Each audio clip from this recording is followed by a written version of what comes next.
ഒത്തിരി സ്വപ്നങ്ങൾ സീരിയലിന്റെ ഏറ്റവും പുതിയ എപ്പിസോഡ് റിവ്യൂയിലേക്ക് എല്ലാ കൂട്ടുകാർക്കും സ്വാഗതം. അങ്ങനെ ശർമിളയും വർഷയും കൂടെ സംസാരിച്ചുകൊണ്ടിരിക്കുന്ന സമയത്താണെങ്കിൽ വിക്രമം വിളിച്ച് ശർമിള എവിടെ നിൽക്കുന്നതെന്നൊക്കെ ചോദിക്കുന്നുണ്ട്.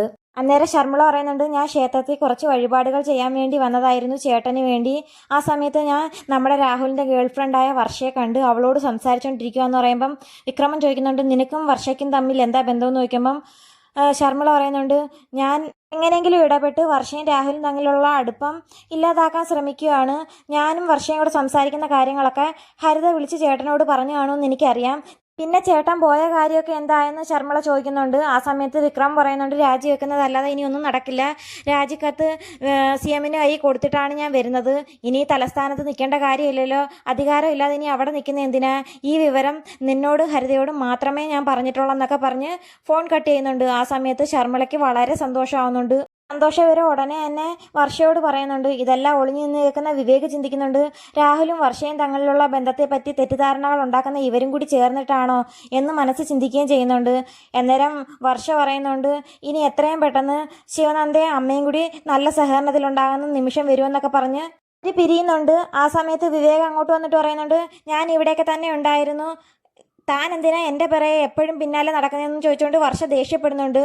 ആ സമയത്ത് വിവേക് പറയുന്നുണ്ട്, താൻ ഇന്നലെ എന്നോട് സോറി പറയാൻ പറഞ്ഞിട്ട് ഇതുവരെ പറഞ്ഞില്ലല്ലോ, താൻ സോറി പറയുന്നത് വരെ ഞാൻ തൻ്റെ പിന്നാലെ നടക്കുമെന്ന് പറയുമ്പം വർഷ പറയുന്നുണ്ട്, അങ്ങനെയാണെങ്കിൽ ഈ ജന്മം മൊത്തം എൻ്റെ പിറകെ നടന്നാലും ഞാൻ സോറി പറയാൻ പോകുന്നില്ലെന്നും പറഞ്ഞ് വർഷ വിവേകിനോട് പറയുന്നുണ്ട്, ആദ്യം എൻ്റെ രണ്ടാനച്ഛനെയും കൊണ്ട് എന്നെ ദ്രോഹിക്കാൻ നോക്കി, അത് നടക്കാതെ വന്നപ്പം ചന്ദ്രദാസിനെ കൊണ്ടുവന്ന് എന്നെ ഇപ്പം ദ്രോഹിക്കാൻ നോക്കുന്നത് താനല്ലയോ എന്ന് ചോദിച്ചുകൊണ്ട് ദേഷ്യപ്പെടുമ്പം വിവേക് ചോദിക്കുന്നുണ്ട്, ഈ ചന്ദ്രദാസ് ആരാണെന്ന്.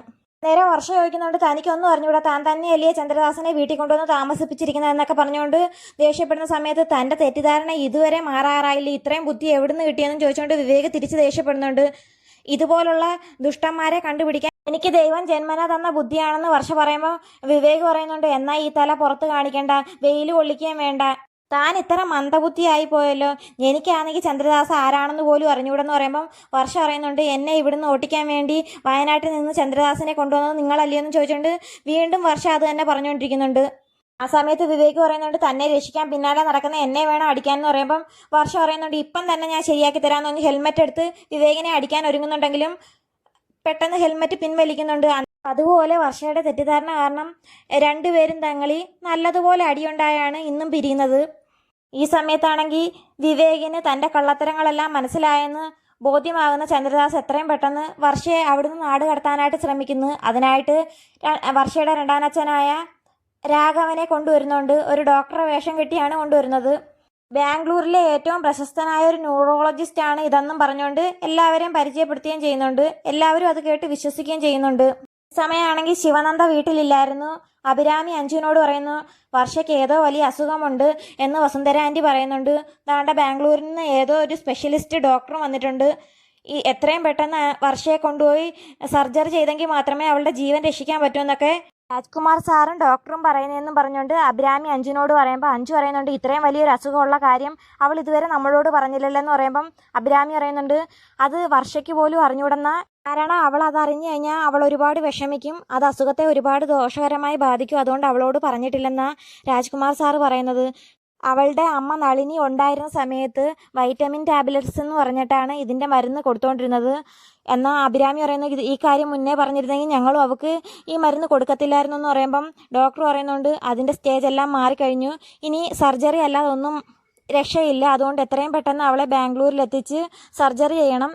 അവിടെ എത്തിയതിന് ശേഷം ഏതെങ്കിലും നല്ലൊരു സൈക്കോളജിസ്റ്റിനെ കൊണ്ട് ഈ രോഗവിവരം എല്ലാം പറഞ്ഞ് മനസ്സിലാക്കിക്കാന്നൊക്കെ ഡോക്ടർ പറയുന്നുണ്ട്. അന്നേരം അഞ്ജു അഭിരാമി അത് ശരിവെക്കുകയും ചെയ്യുന്നുണ്ട്.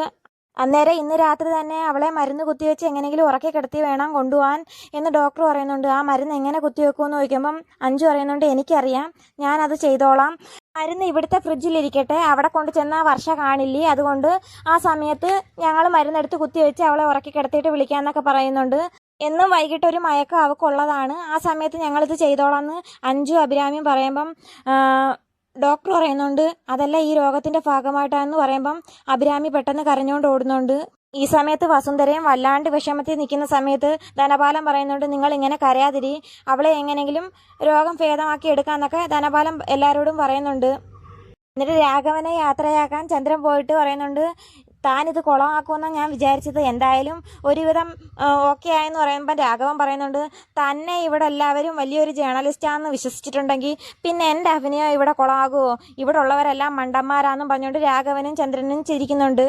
ആ സമയത്ത് രാഘവ അവിടെ നിന്ന് ബീഡി വലിക്കാൻ നോക്കുന്ന സമയത്ത് ചന്ദ്രൻ പറയുന്നുണ്ട്, വിവേക് വന്ന് ഈ കള്ളത്തരം എല്ലാം കണ്ടുപിടിക്കുന്നതിന് മുമ്പ് എത്രയും പെട്ടെന്ന് നീ ഇവിടുന്ന് പോകണമെന്നും പറഞ്ഞയക്കുന്നുണ്ട്. അന്നേരം രാഘവൻ പറയുന്നുണ്ട്, ഷയുടെ കൂട്ടുകാരെല്ലാം ഇത്രയും സുന്ദരികളായിരുന്നെങ്കിൽ മുന്നേ അറിഞ്ഞായിരുന്നെങ്കിൽ ഒരാളെയും കൂടി കൊണ്ടുപോകാമായിരുന്നു, എനിക്ക് വിവാഹം കഴിക്കാമെന്ന് പറയുമ്പം ചന്ദ്രൻ പറയുന്നുണ്ട്, തനിക്ക് പറ്റിയത് നാരായണി ചേച്ചിയാന്ന് പറയുമ്പം താനും ഒട്ടും പുറകിലല്ല, നമ്മൾ രണ്ടുപേരും കൂടി 1 മാസത്തെ വ്യത്യാസം കാണേ വരുമെന്നും പറഞ്ഞുകൊണ്ട് രാഘവൻ ചന്ദ്രനെ കളിയാക്കുന്നുണ്ട്. അന്നേരം ചന്ദ്രൻ ചിന്തിക്കുന്നുണ്ട്, എനിക്ക് അത്രയ്ക്കും പ്രായമുണ്ടോ? എങ്ങനെയെങ്കിലും വർഷയെ കല്യാണം കഴിച്ചു കഴിഞ്ഞാൽ ഉടനെ തന്നെ ഡൈ ഒക്കെ ചെയ്ത് പ്രായം കുറച്ച് തോന്നിപ്പിക്കണം, അല്ലെങ്കിൽ അതിൻ്റെ കുറച്ചെല്ലാം വർഷയ്ക്കാണെന്ന് ചിന്തിക്കുന്നുണ്ട്.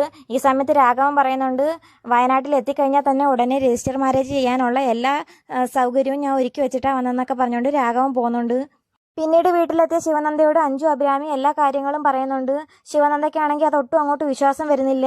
അന്നേരം അഞ്ജു പറയുന്നുണ്ട്, താനൊരു ജേർണലിസ്റ്റ് ആയതുകൊണ്ട് എല്ലാം സംശയത്തിൻ്റെ കണ്ണി നോക്കുന്നത് കൊണ്ടാണ് ഇങ്ങനെ തോന്നുന്നത്.